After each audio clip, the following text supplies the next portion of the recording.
fazer análise de conjuntura. Numa conjuntura como esta, não vai ser nada fácil. Ainda bem que eu preparei um texto. Quem quiser, depois veja esse texto com mais calma, que está lá no conjunto de textos do Intereclesial, que aí tem todos os dados. Mas agora nós temos que entender o momento presente e principalmente entender a natureza do golpe que foi dado no Brasil. Ele não pode ser tratado como se fosse simplesmente uma troca de presidenta por presidente. Não foi sair o Collor e entrou Itamar para terminar o governo. O golpe foi dado para uma mudança profunda no Brasil. E neste último ano nós estamos vivendo um embate, se esse golpe vai ou não vai para frente. Hoje, em Porto Alegre, está sendo definido um passo importante. E nós vamos ter que acompanhar isso hoje, durante o dia. Então, eu não posso falar sobre o que vai acontecer em Porto Alegre. O que eu quero falar é o contexto em que isso acontece. E quero começar com um contexto bem grande. Que o problema, a crise, não é só do Brasil. O mundo está em crise. Então nós temos que começar há 500 anos atrás, quando na Europa se formou o que a gente chama o sistema mundial capitalista. O capitalismo nasceu há mais ou menos 500 anos atrás e foi se expandindo pelo mundo. Mais ou menos 300 anos atrás, ele fez a Revolução Industrial e aí aumentou o crescimento. Há cerca de 60 anos atrás, esse crescimento aumentou muito, 1950. Só que agora, ao começar o século XXI, nós estamos vendo que ele entrou em crise. E essa crise tem duas dimensões que são evidentes. Uma é a crise ambiental, a dimensão ambiental da crise. Nós estamos arrebentando o nosso planeta. Quando eu vejo as minhas netas, me dá uma tristeza saber em que mundo elas vão viver. No encontro de Paris, há 3 anos atrás, foi definido que o mundo teria que evitar diminuir as emissões de carbono para evitar que se chegue a 1,5 grau de aquecimento. Pois bem, em vez de diminuir, aumentou. Irresponsabilidade de governantes como Trump e Temer só servem para aumentar esse desgaste no planeta. E o que nós sabemos hoje, os cientistas nos alertam, se até 2020, dentro de 2 anos, não diminuirmos a quantidade de gases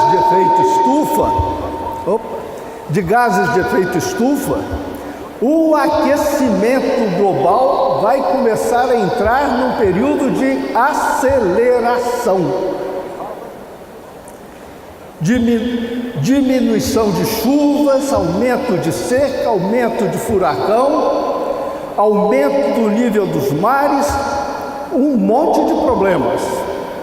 Só que, para as grandes empresas, nem se considera isso. O Oceano Ártico está derretendo? Ótimo! Os russos já estão preparando expedições para tirar petróleo no fundo do Oceano Ártico, juntinho do Polo Norte.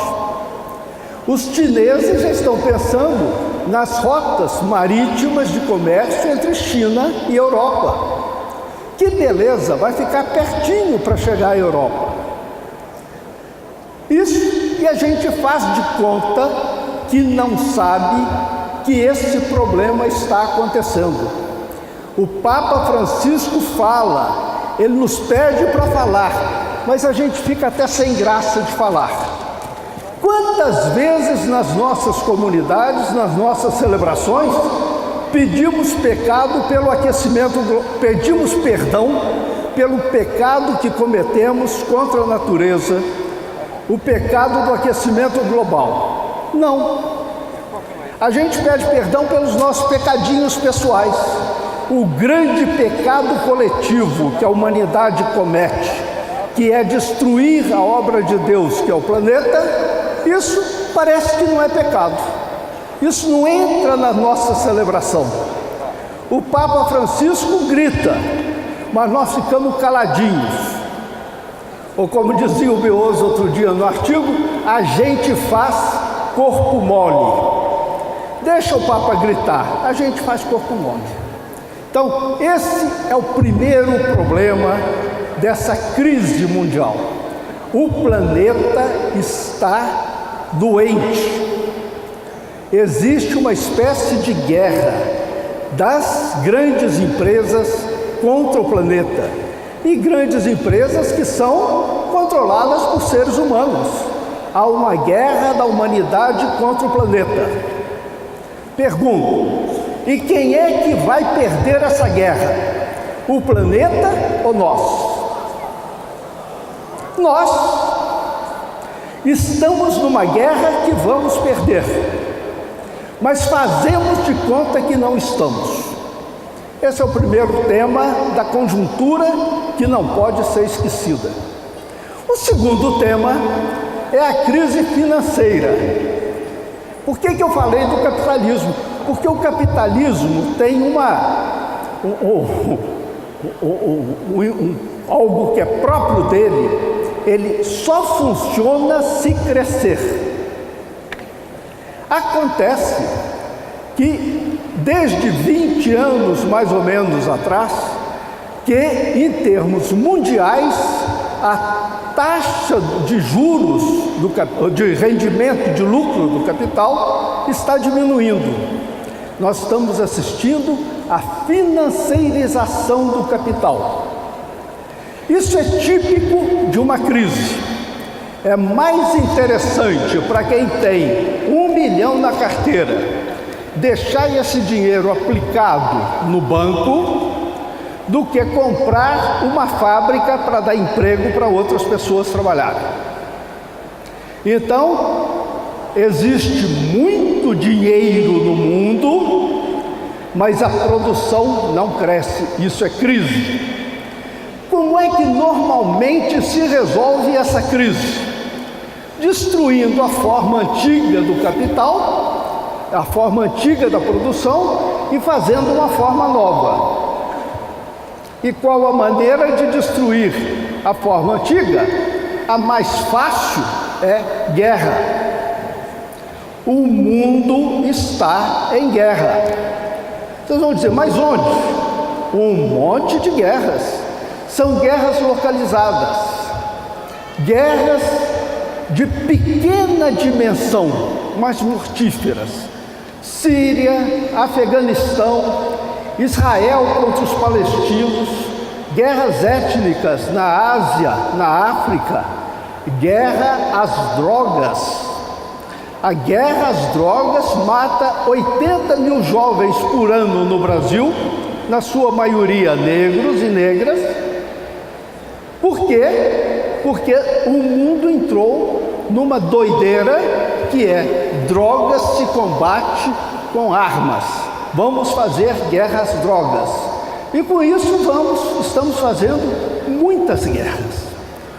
Temos que tomar consciência de que o mundo está em guerra, muitas guerras. A mensagem de paz é hoje uma mensagem fundamental. Então, quando a gente, nas nossas celebrações, fala da paz ou deseja a paz, não é só a paz pessoal, na família, na comunidade, mas quando é que a gente coloca nas nossas celebrações a paz mundial? Quando é que a gente coloca nas nossas celebrações o nosso envolvimento, as nossas orações contra as guerras? Não, esquecemos, estamos quietos, mas esse é um tema fundamental da conjuntura. Outro tema da conjuntura mundial, e eu vou chegar no golpe, é que hoje o mundo descobriu uma outra forma de guerra. Tecnicamente se chama a guerra de quarta geração. O que é isso? É uma guerra que se faz pelo controle das informações.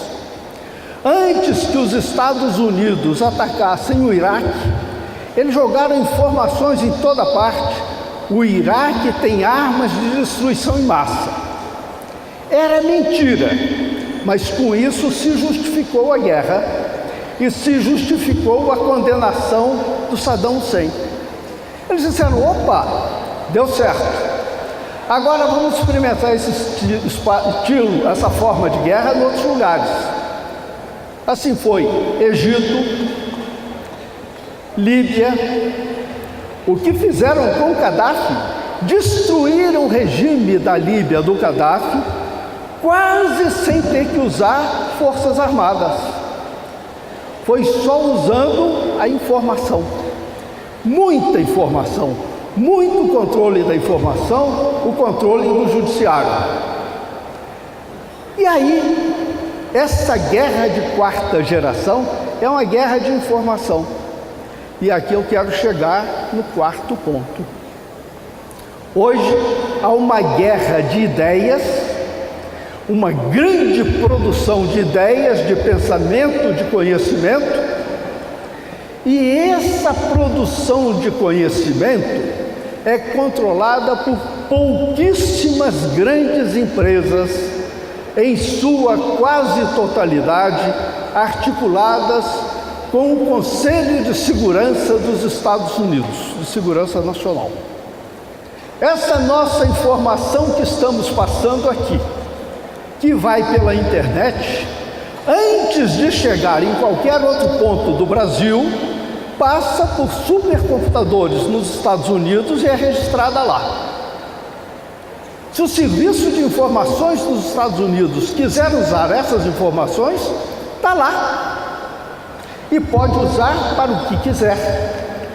Uma das formas que se faz hoje é a produção de notícias falsas. A palavra em inglês é até bonita, fake news, notícias fantasiosas. Inventa-se notícias, põe-se na mídia, põe-se na televisão e ela é tão falada, que é tão repetida, que é tida como verdade. Por isso já entrou no vocabulário contemporâneo a palavra pós-verdade.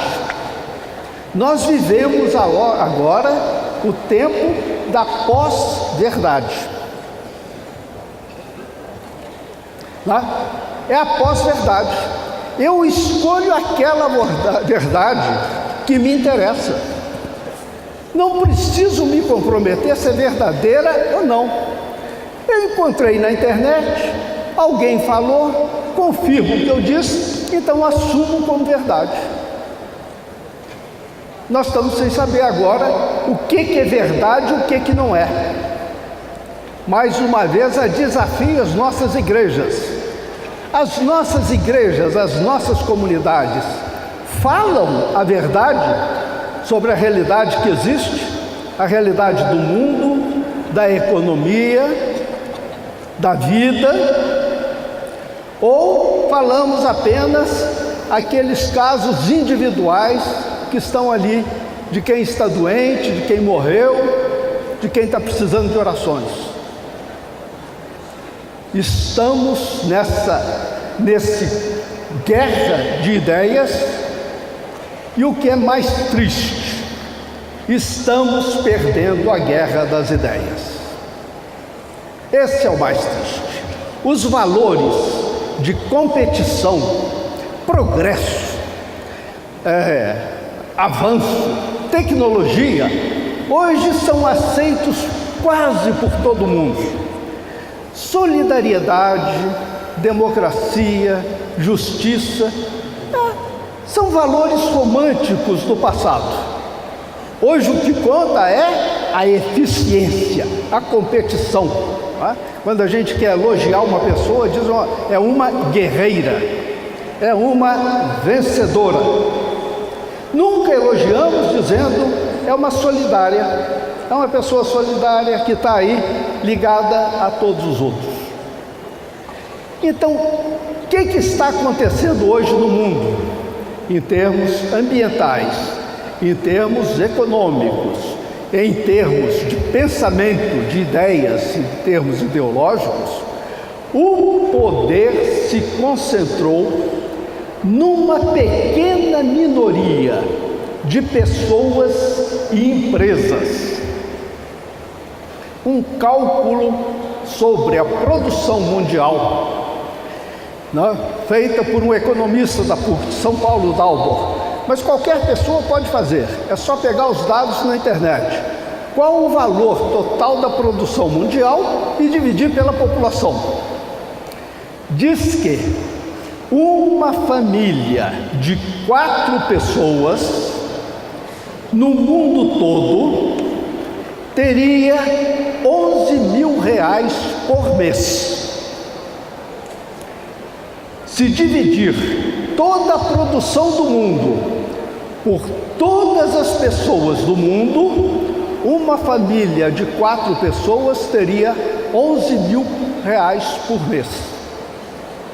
Essa seria a boa notícia dos tempos atuais. Mas qual é a igreja que anuncia essa boa notícia?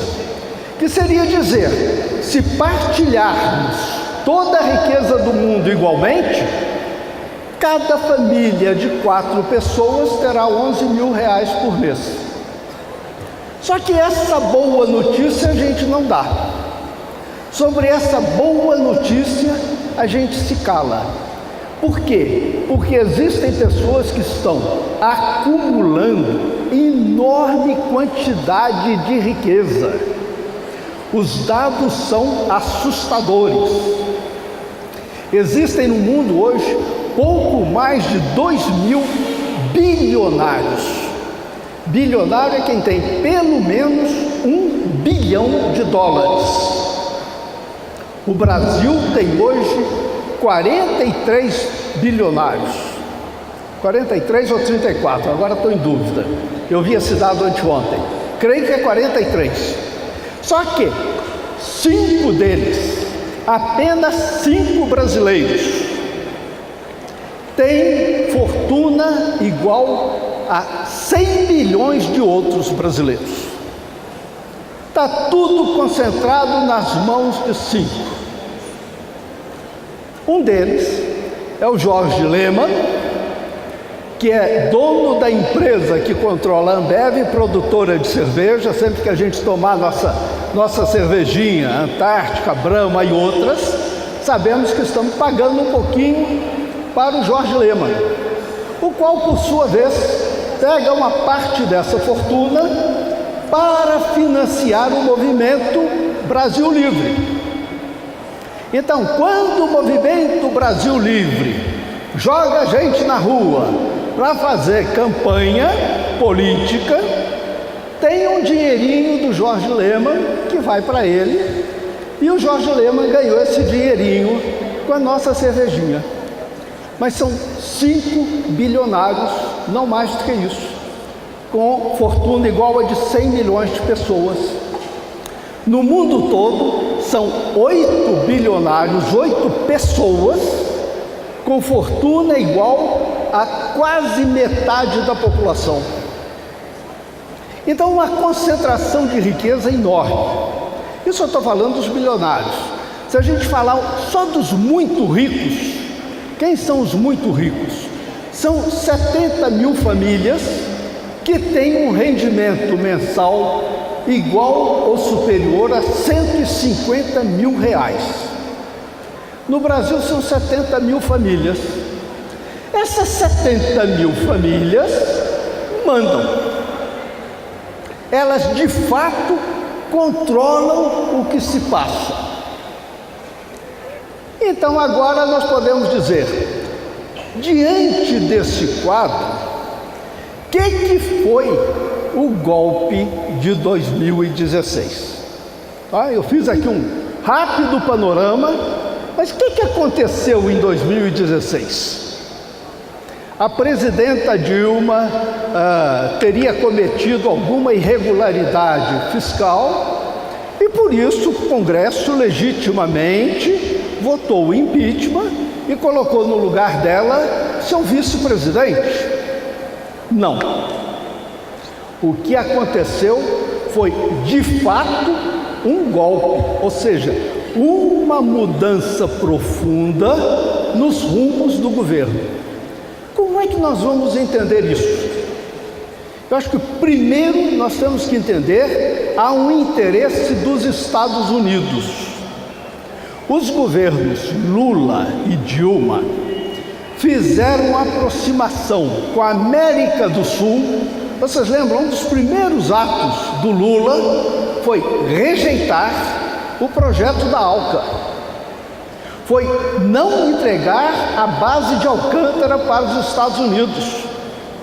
Já estava praticamente entregue. Segundo, reforçou o Mercosul, o Unasul, reforçou sua aliança com os outros países da América do Sul, reforçou sua aliança com outros países da Ásia e da África. Daí se falar dos BRICS, os 5 grandes potências emergentes: Brasil, Rússia, Índia, China e África do Sul. Ora, isto tudo não agradou aos Estados Unidos num momento em que, como eu disse, o mundo passa por uma crise e se anuncia um agravamento dessa guerra.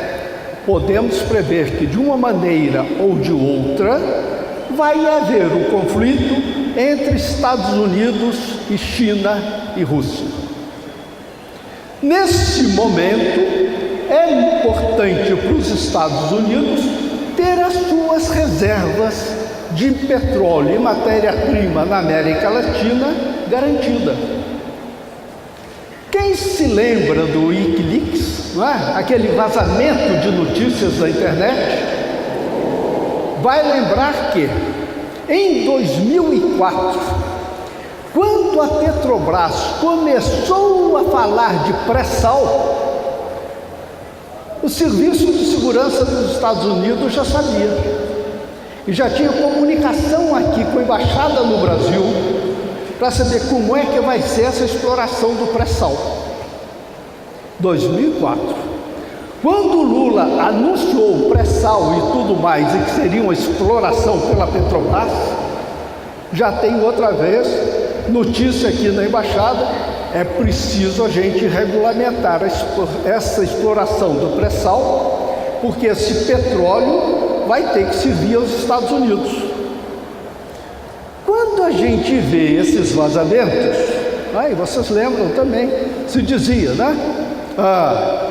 Que e-mail da Dilma, presidente da República, foi parar no Serviço de Informações dos Estados Unidos. Espionagem, sabendo o que se tinha. Daí que, não por acaso, qual foi a primeira medida depois do golpe? Mudar a diretoria da Petrobras, colocar lá o Pedro Parente, que é um privatista de velhos tempos, e mudar a legislação referente à exploração do petróleo.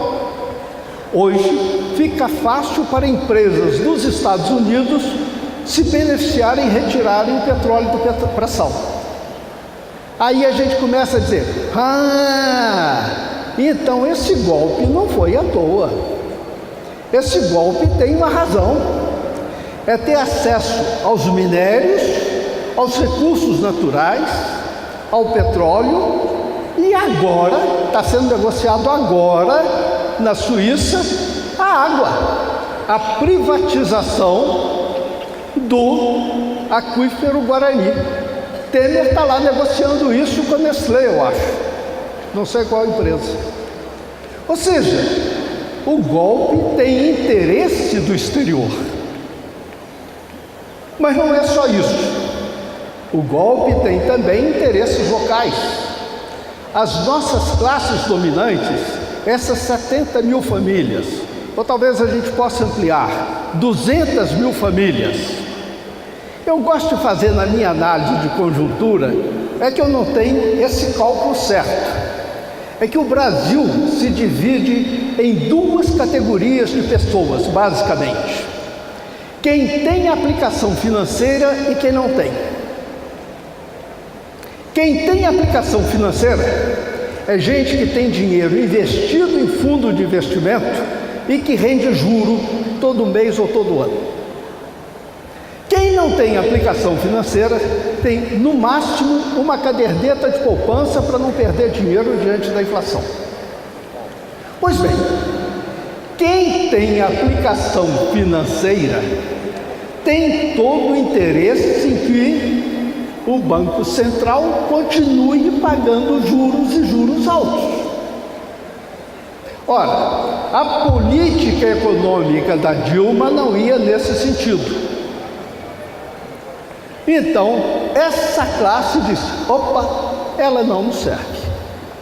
Então nós vamos ter aqui uma classe de ricos e de super ricos no Brasil, em oposição à política econômica que podia vir de um governo do PT.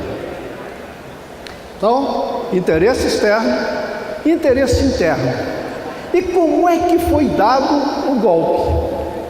O golpe foi treinado primeiro em Honduras. Teve treino. Antes de chegar no Brasil, um treino em Honduras, foi derrubado um presidente eleito direitinho, ele foi derrubado. Como deu certo, tinha um outro presidente que desagradava aos grandes interesses, que era o presidente Fernando Lugo, do Paraguai. Também começou a guerra de quarta geração.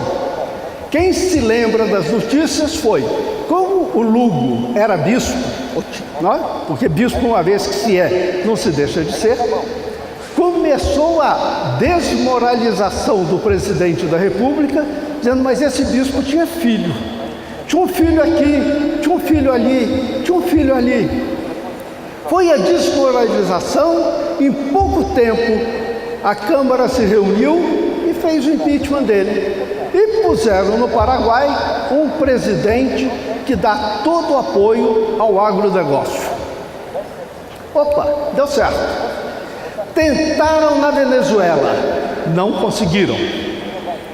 Na Argentina não foi necessário, porque conseguiram eleger o Macri. Ora, eleito o Macri faz o serviço dentro da legalidade. A política do Macri na Argentina é igualzinha à do Meirelles no Brasil.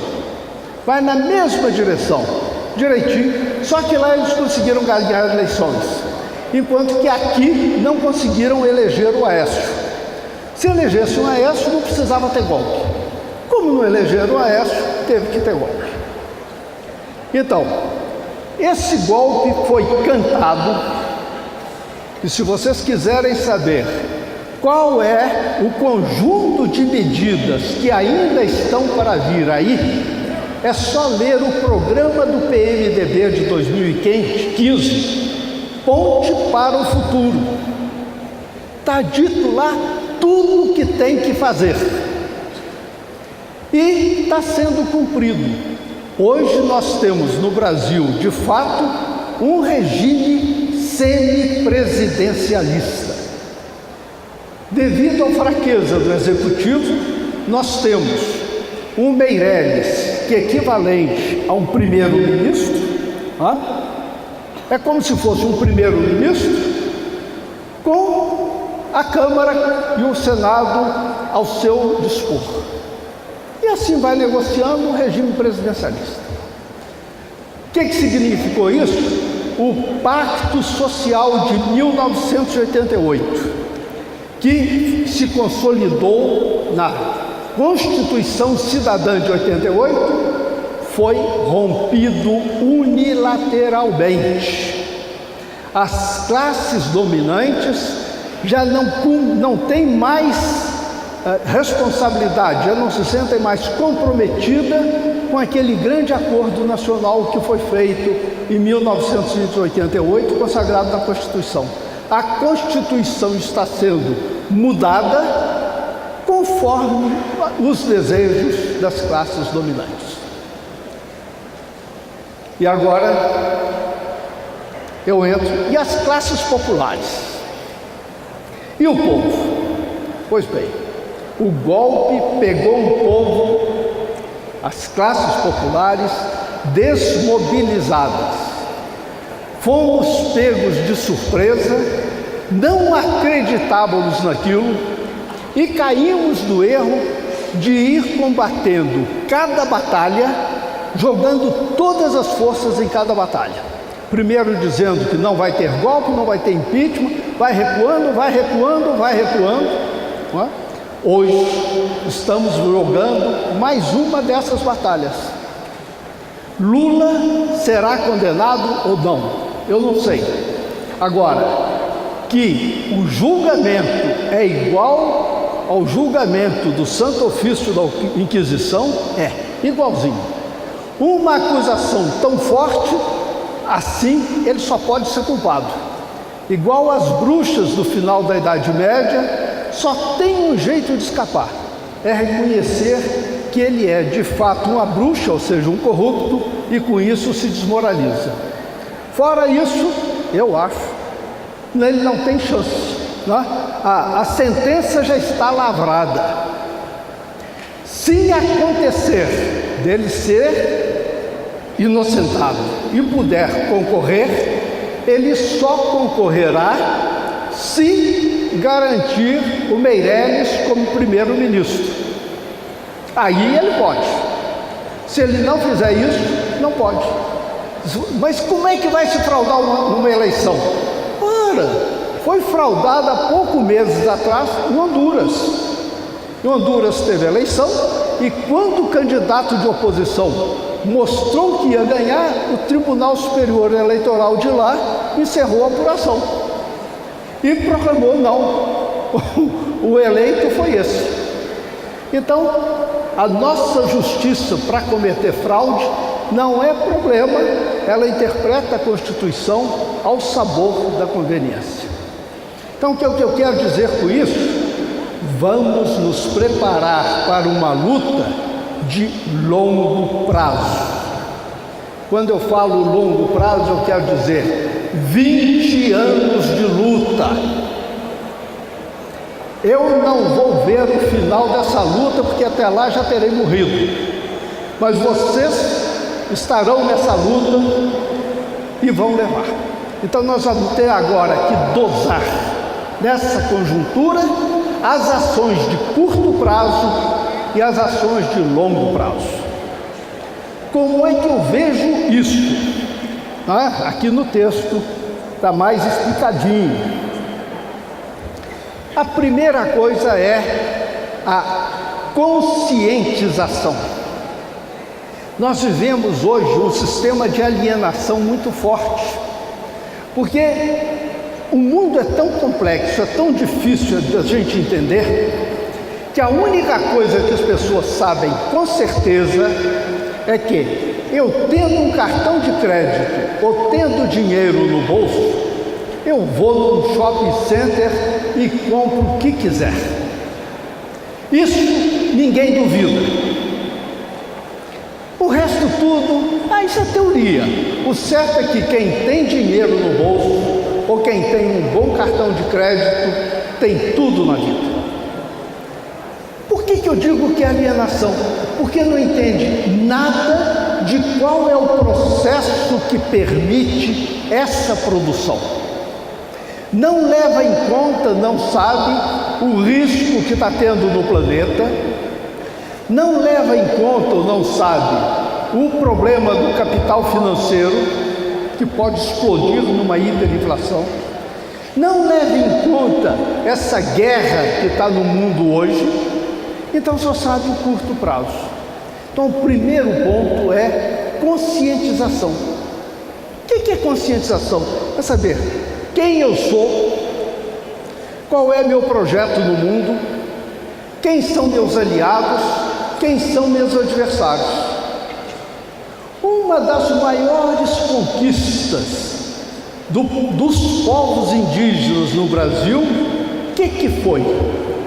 Foi dizer: tenho orgulho de ser xerente, caiapó, chavante.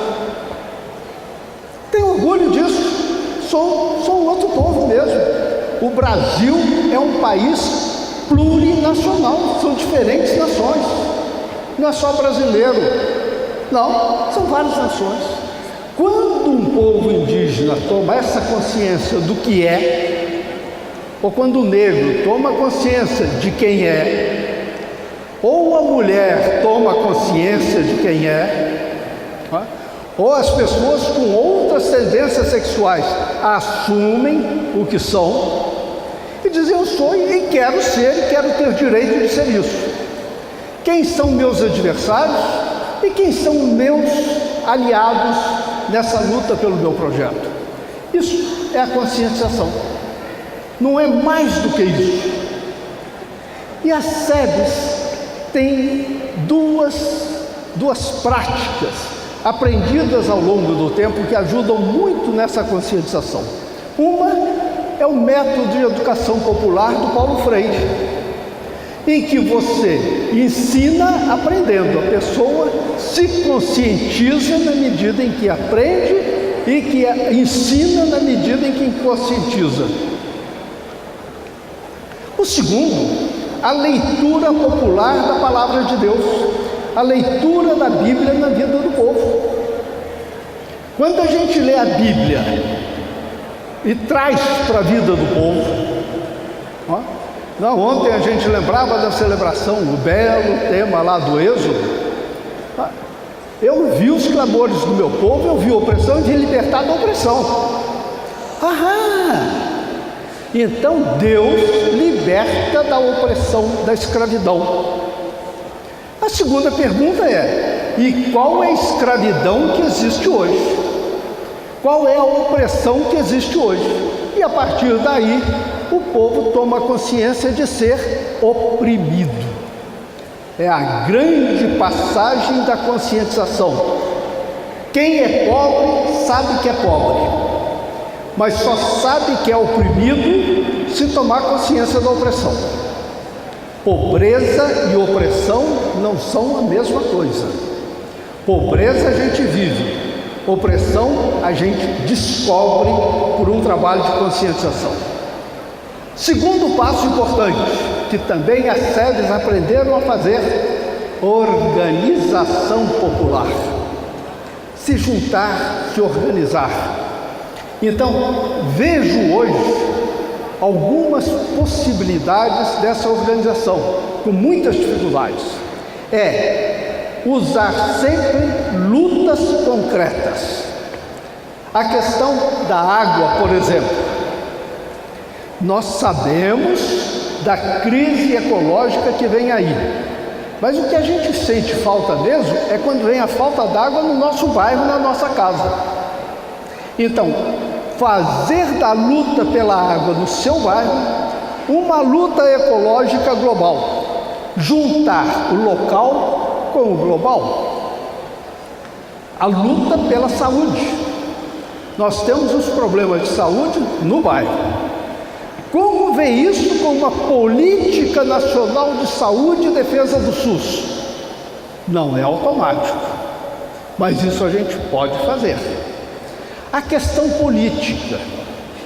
Existem hoje, no Brasil, 4 propostas de saída da crise.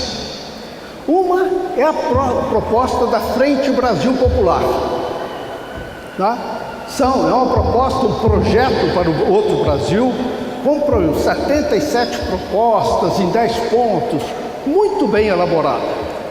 Uma outra que é a Frente Sem Medo, e que a proposta chama-se Vamos, e que eles dizem: nós não vamos construir uma proposta, mas vamos abrir na internet para todo mundo ir dando palpite para construir essa proposta e levar adiante. Uma terceira proposta, agora menos, mas ainda está aí: olha, se aquela Constituição foi violentada e não está mais valendo, vamos fazer uma Assembleia Popular Democrática Constituinte para fazer uma nova Constituição para o Brasil. E uma quarta, que é mais simples e que é possível, vamos fazer um referendo revogatório, ou seja, vamos perguntar à população brasileira: vocês estão de acordo com as medidas tomadas pelo governo Temer? Essa é aquela reforma trabalhista, congelamento de gastos, a reforma da Previdência, aquelas mudanças na política indígena, né? O marco regulatório, o marco temporal. Ó. Então, seria uma possibilidade. Só votar em candidato ou candidata que se proponha a puxar o referendo revogatório. Nesse ano de 2018, eu só vou votar em quem falar de referendo revogatório. Pronto, é uma possibilidade. E aí, se isso passar, no ano que vem nós vamos ter uma grande discussão nacional. Concordamos ou não com as medidas tomadas por esse governo? Então são lutas concretas, específicas, mas que nos ajudam a ir pensando no longo prazo e nos ajudam a ir fazendo essa grande politização. Claro que nós temos dificuldades hoje, temos dificuldades de vários tipos, principalmente na questão das redes sociais. As redes sociais, que deveriam ser um espaço de debate, se transformaram em espaço de reforçar opinião já tomada, posição já tomada. Então, está difícil fazer um debate político hoje no Brasil, mas nós temos que enfrentar. E eu termino aqui com uma frase do Francisco, que está na Laudato Si, e que eu acho fantástica, que deve nos inspirar, principalmente nesse ano nacional do laicato. Os gemidos da irmã terra, que se unem aos gemidos dos abandonados do mundo, como um lamento que reclama de nós outro rumo. Lamento que reclama de nós outro rumo. Saberemos ou não ouvir esses gemidos da terra e dos pobres? Se soubermos, a SEBS tem futuro. É isso, gente. Obrigado.